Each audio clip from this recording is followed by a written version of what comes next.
Once upon a time, there lived a man and his wife.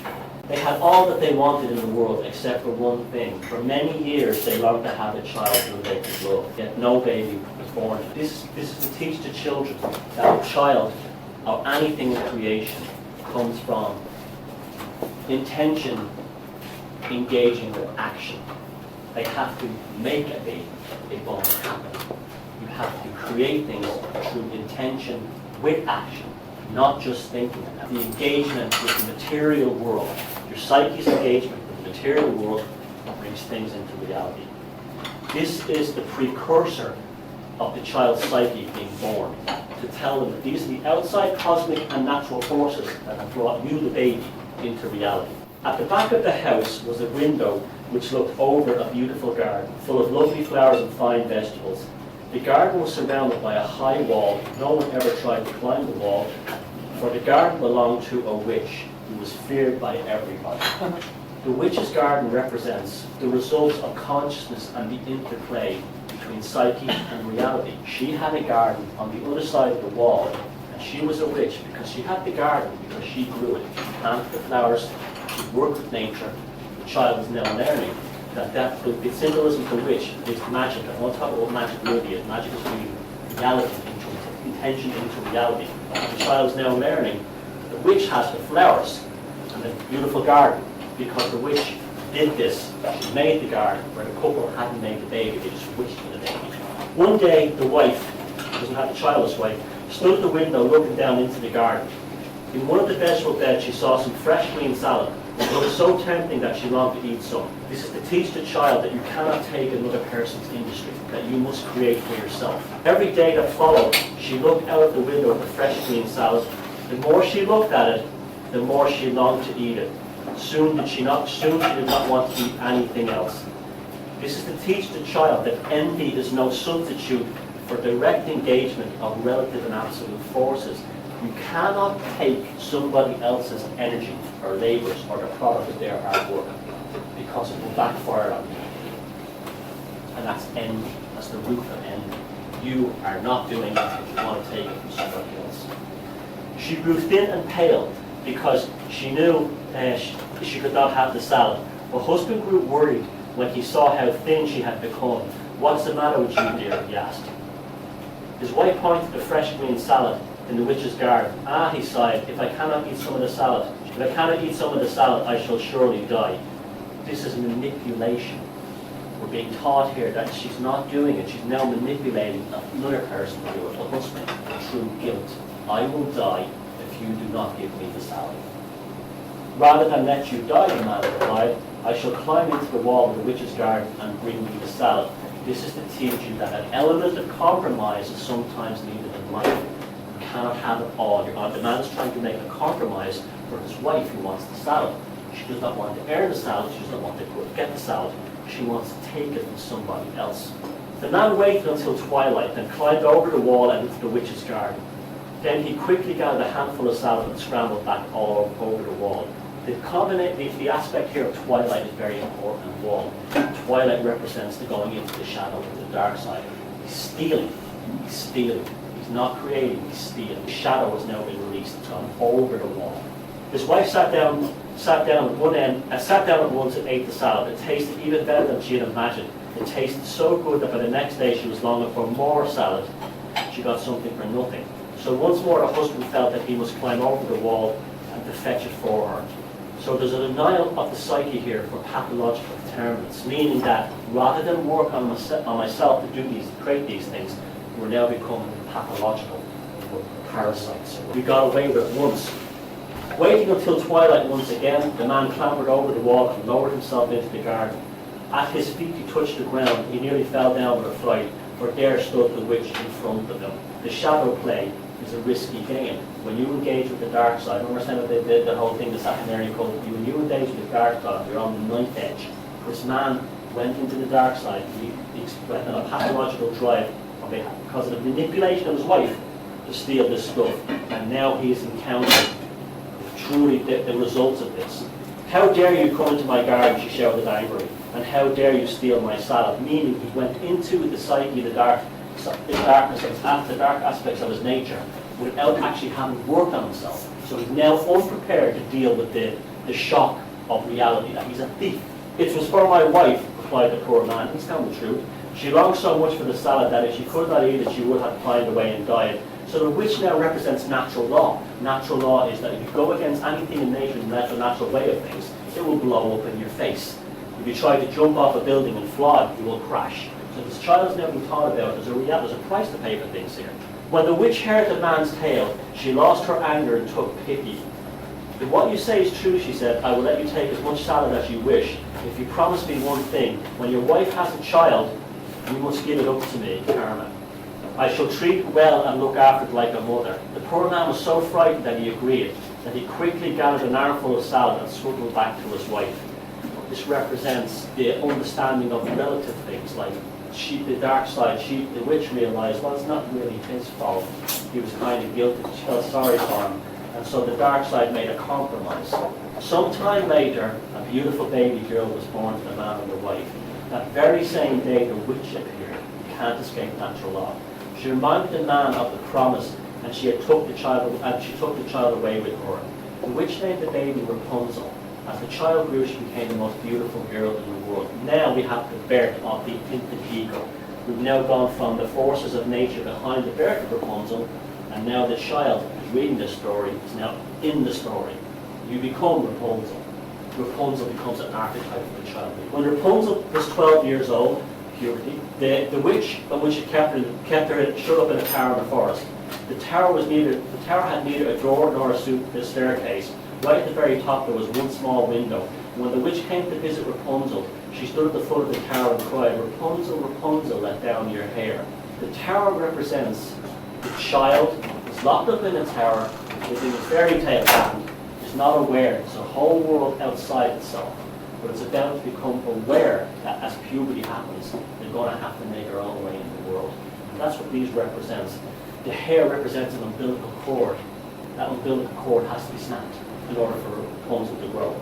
Rapunzel had wonderful long fine hair, the colour of gold. Whenever she heard the voice of the witch, she threw down her long plaited hair and out of the window. It was so long that it fell right to the ground. The witch would catch hold of the hair as if it was a rope, and then she would climb to the wall of the tower and in the window. The hair represents the unavoidable exchange with the adult world. She may be living in a tower, the child may be living alone, aloof, protected by their parents, but there's an unavoidable engagement with reality that has to take place. No child is being taught through this story. They're never, ever independent. When Rapunzel had been in the tower a few years, it happened that a prince rode through the forest. As he passed by the tower, he heard the sound of someone singing. The singing was so lovely that the prince stopped to listen. The song came from the top of the tower. It was Rapunzel singing to herself. The recognition of duality, male, female. The tower could also represent the male phallus at this point as well for the prince. But this is puberty. We're in puberty now. We're growing. This is the point in life where at this 12-year-old you would have all the cultures, things like that, bar mitzvah, confirmation. This is no longer a child. You're engaging with the adult world. The prince wanted to go into the tower to find the singer. He looked at the door but could not find one. So he sadly rode home. Yet the prince could not forget the sweet song as he longed to see the singer. Every day he returned to the forest and stood by the tower, listening to Rapunzel singing. The song that she was singing was the beginning of the development of her social personality. She was reaching out through her singing. It just represents her engagement with the rest of the world. So the child is learning that, like, if I have something to say, people. One day, when the prince was standing behind a tree, the witch came into the tower and heard her say, Rapunzel, Rapunzel, let down your hair. And immediately a long, thick plait of gold hair fell to the ground. The prince watched amazed as the witch climbed the tower and in the window. Here the child is being made a personal compromise to adapt to the reality of others. He's now free. The child will have to understand, as it goes through life, it will have to compromise for other people's existence, not just how you live. But this is also a double-edged sword, because this is when the child learns to exploit others. And if they're a pathological child, they exploit another person's weaknesses. Or if they're a caring person, they help work with that person to engage with them. See, these are very deep things, these fairy tales. There's a phenomenal book by Bruno Bettelheim. He wrote about the Freudian psychologist, and he went through the history of all the European fairy tales, and all about this, the ones that survived. If that is the ladder by which to enter the tower, then I will try it too, said the prince. The next day at twilight, very important, the prince stood at the foot of the tower and cried, "Rapunzel, Rapunzel, let down your hair." Immediately, the plait of hair came down, tumbling down, and the prince climbed up. This is again social compromise, but there's probably a thing that Rapunzel knew it wasn't a witch because there would have been a different voice. So she's now ready to engage with mystery, teaching the child that sometimes you must take risks. If something is a bit different, you must go for it. Rapunzel was surprised and rather afraid as she found that a man had climbed up the room into her tower, the development of puberty, the aware of sexual development. As for the prince, when she saw the beauty of Rapunzel, he was overjoyed. He talked kindly to her, and soon she lost her fear. She was told how for many months he stood outside the tower every day listening to her sweet singing. It's the end of innocence now, the end of childhood innocence. The prince asked Rapunzel if he might come and visit again. She replied, "Come see me each evening when the witch comes out only when the witch leaves during the day." So for many months the prince visited Rapunzel every evening, and they grew to love each other. After a while the prince asked Rapunzel to marry him, and she replied, "I will gladly do so." Then they talked together how Rapunzel could get out of the tower. This is a maturing of the independence and also temptation.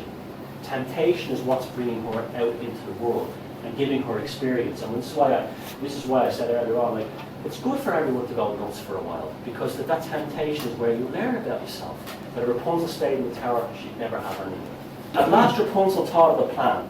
"Every evening when you come to see me," said the prince, "bring a strand of silk. I shall weave the silk into a ladder, and from there long enough to reach the ground I shall come down. Then you can carry me away on your horse." They agreed to the plan. Every night the prince brought about a fresh strand of silk, and every day Rapunzel wove it in more and more into a ladder. This is using creativity and industry to build yourself, and also working with others to create things and manufacture things. You can't, no person's an island. During all this time, the witch knew nothing about the prince's visit to Rapunzel. Then one day, after the witch had climbed up the tower on a plait of hair, Rapunzel spoke without thinking. "How is it, good mother," she asked, "that you feel so much heavier than the prince? You have to learn how to watch your mouth. See, you have to learn how to be careful. We can't say the first thing into our mouth because it might damage us. So we learn, this is the children learning how to be secret, which unfortunately we don't have anymore because of all these reality TV shows and every gosh wants a camera in their house. Watching every do that. Baseball. We are now going into the lunar aspects. We've been in the solar aspects and now we come to the lunar aspects. We are now in the tarot, the card in the middle, the Wheel of Fortune. Nothing is now. "Oh, you wicked child," cried the witch. "I thought I had separated you from all the world." The witch represents, "I thought I represented you from all the world. Now I find that you have deceived me." In her anger, the witch seized a pair of scissors and cut off Rapunzel's beautiful hair. She then took the poor girl away to the desert where she was left weeping. Cutting off the hair represents the final loss of childhood. The same night the witch returned to the tower. She fastened Rapunzel's plait of hair to the hook of the window. The prince arrived and cried, "Rapunzel, Rapunzel, let down your hair." Then the witch threw down the plait of hair out the window. The prince climbed up and found himself face to face, not with the beautiful Rapunzel, but with the angry witch. Shit happens. Okay? The prince has been ambushed. Failure of plans and things not working out for you is a part of life. You can have all the best plans in the world and they can fall apart at the last minute. "Ah," she cried, "you have come to find your lady love, but she is gone and you will never see her again." The prince thought that Rapunzel was dead. In his sorrow, he jumped out of the high window of the tower and he fell to the ground. He was not killed, but his eyes were scratched out by the thorns on which he fell. Now remember when I did the tarot thing last week, I spoke about the tarot card. The tower has to fall, because it's only true coming back from disaster that you actually learn to grow as a person. The fact that those towers, when they fell, had a human race. We've not been the same since. We've been in a state of psychic shock. We've been blinded by the thorns, and we're attacking, the people have died in the Middle East. It's turned the United States into a neurotic nation. The tower has fallen, and in many ways, particularly in the United States, they've now entered the dark night of the soul. For some time prior, the poor blind prince wandered sadly through the forest. His only food was the roots and berries he found there. He did not care about anything. His only thought was that he had lost his dear Rapunzel. At last he came to the desert where Rapunzel lived in sorrow. So she's been in the desert too, dealing with her own shit. In the distance he heard her singing. This is, and he knew her voice at once. This is the dark night of the soul, like the moon card in the tarot when it was last year. The collapse of the ego. What did the moon card have that shows you two towers?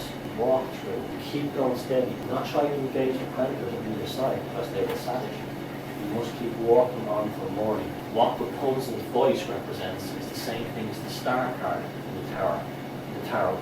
The star card represents the coming up of the subconscious, the soul reaching inside yourself when you had a nervous breakdown in your life, you had a divorce. You find your song inside yourself, and that you try to bring that back up to the surface, and that's what saves you. That's what Rapunzel's voice was. The blind prince stumbled towards the voice he loved because that was what he was. That's what he was. It didn't matter he was a prince. It didn't matter that he was blind. He was looking for himself, his true state. As soon as she saw him, Rapunzel knew that this poor man in rags was her prince.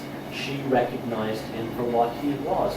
We now have the duality of coming together, like Mercury, the resolution of poles of cognitive function, you can put it that way as well. The spirit and the material world. So glad to see him, and so sad that to find him blind, that tears fell quickly.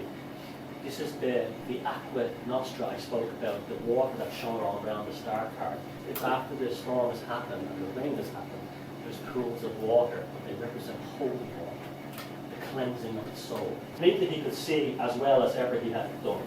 So the archetypal forces bubbling up from the subconscious in the form of the star. Tears from her eyes represents the holy water, the cleansing of the damage of the ego, the rubble away from it. And then finally, how happy Rapunzel and her prince were to be together again. It did not matter to them that they were in rags. This teaches us that materialism is not important. Love and bonding